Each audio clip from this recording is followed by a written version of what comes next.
Okay, this video is probably about just a couple things I've learned cutting wood this year, and also about Craftsman chainsaws, which seems to get a bad review from a lot of reviews, either on the Sears website or other forums or whatever. And so you can see the wood I've cut up with a Craftsman chainsaw. Cut all this down and all that down, and I'm gonna buck this up here today, buck that up, and then get the rest of it split up for winter. And I don't really know what to say. I know every saw can have its problems. The engine's got to get fuel and get clean air, and the bar's got to be maintained and cleaned, and the chain's got to be sharpened and the right tension and all that stuff. And I think if you do the basic maintenance, keep oil in it, make sure the oil's flowing, keep good gas in it. I run a synthetic oil just to take that factor out. The 2 times I've checked the plug, it's been perfect. This nice tan, burning perfect. I bought the little carburetor adjuster. I was just sticking a plastic hose on that and trying to turn it, but sometimes I couldn't tell if I was turning it or not. And so I just went ahead and bought the $10 tool on Amazon or whatever, slide it on and it's true of Poulin's and Craftsman, and I don't know who else uses this carburetor. I use it to adjust my old Poulin weed eater that I've had for 10 years or so, and it's still going because I keep it jetted right. So, and there's lots of jetting instructions. I think if you if you can't jet your own chainsaw because it's running poorly and you can't get it to run right, get the jetting tool and read on the internet and figure out how to do it yourself and get it jetted right, get it running right. The thing about this Craftsman, I wish on one hand I'd bought the steel, because I think there's some reliability things that are a little better with the steel, or maybe a lot better, or even maybe some of the higher brand Husqvarnas. I don't cut that much wood, and I have a Sears in my town, and I brought a 3-year. I don't care what questions or what problems you have with it. If you're not happy with it, basically bring it back and get your money back. So the saw was $189 on sale with a $50 3-year warranty. I can't, I don't even know what to say. I bought the warranty, and if it gives me any problems in 3 years, I'll just take it back and either get my money back or get another one. So it's like if it works for 3 years, it's paid for itself as far as I'm concerned. The engine is warranted for 10 years. It is made by Husqvarna, and I think with a good quality synthetic 2-stroke oil running through it, should last a long time. So cold start, just pulled it out of the, I should have brought the thermometer. Pull it out of the box, put some gas in it. The procedure is choke out. 1, 2, 3, 4, 5, 6. And if you're jerking this to the end of the rope, people have had problems with either the cord breaking or this breaking inside, the starting pulley or whatever. And it's simple technology is what they call it, and Husqvarna calls it something else. Poulin calls it something else on their saws that they make. But it just takes this little easy pull, and when it starts to run like that, just go to half choke.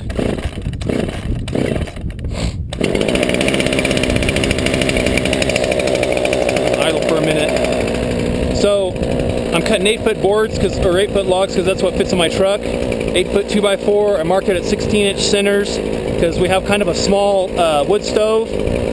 So I just laid this board. I'll make a couple marks and then just use this 20-inch saw just to cut as deep as I can, cut as many as I can in one pass, get rid of them, cut them, go to the other side, cut those. And it actually goes pretty quick rather than putting each log on something that's, like some kind of rack to hold it, and then cutting each piece and then moving another log. It's a little bit of a pain to get them all lined up, but once they're pretty close, 16 inches is about what it comes out to. 18 inches won't be too big for mine.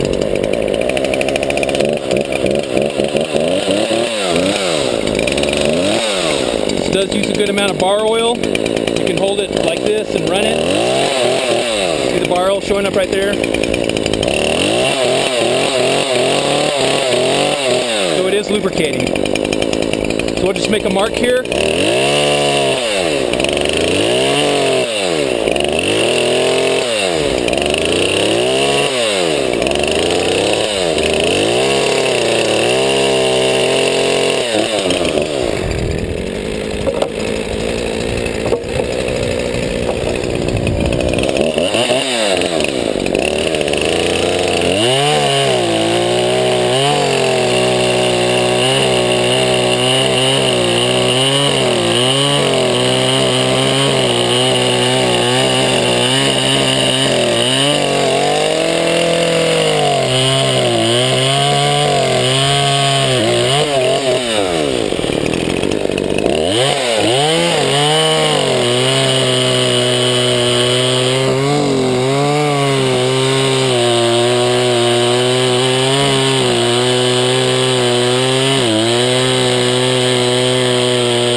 So I haven't sharpened the chain since the last time I took it logging, so it's still cutting pretty good. That's the original chain on there, and a lot of people say it won't stay sharp, and I don't know, you can't hit the, I don't know. I haven't had a problem. I bought a backup chain, an Oregon chain, haven't used it yet because I don't feel like I need it. I'd like to wear this one out. And I've sharpened it, I guess, once or twice, and so it's treated me pretty good.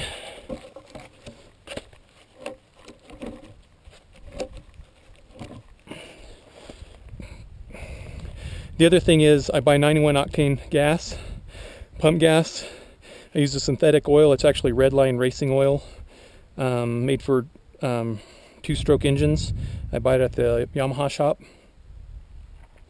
and it's a pure synthetic oil that I run in all my two-stroke engines, my motorcycles, the weed eater, the gas auger, the ice auger for ice fishing, blah blah blah. I've just put it in everything at 50-1, and it's synthetic, so you can run a little leaner, a little lower concentration. 50-1 is 2%. So, and then I always put in that Starbright methanol or ethanol neutralizer, whatever it is, just to make sure to get rid of the ethanol problems. So, haven't had any problems with the engine not running right because of ethanol so far. Switch back on.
It's making good wood chips. I mean, that's not sawdust. So, blade's cutting well.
Okay, 50 cc's, 20 inch. It's treating me good so far. Chain tension's good. Just gotta check that once in a while, make sure it's oiling so the bar doesn't get dry. Clean air filter, clean plug, clean gas, methanol reducer, synthetic oil. The only complaint I have about this saw is the little wrench that goes in here, that snaps up in here. I lost the first time I was in the woods, and I spent about 20 minutes hunting it, and I finally found it. So I don't store it in here anymore. I just keep it in my pocket when I'm out cutting trees. And then just looking at your saw all the time, getting familiar with it. This has some vibration reduction in the handle. You can see there's some springs there between the engine and the... so as far as the Craftsman, Poulin, whatever smaller saws that don't have this vibration reduction, this nice technology really saves your arms, keeps your hands from getting numb. So I don't know. You know, it may be a cheap saw to some people. With the warranty, I couldn't pass it up. If anything goes wrong with it, I just take it back to Sears and either get another one or get my money back. So I couldn't pass it up, and we'll see how long it lasts.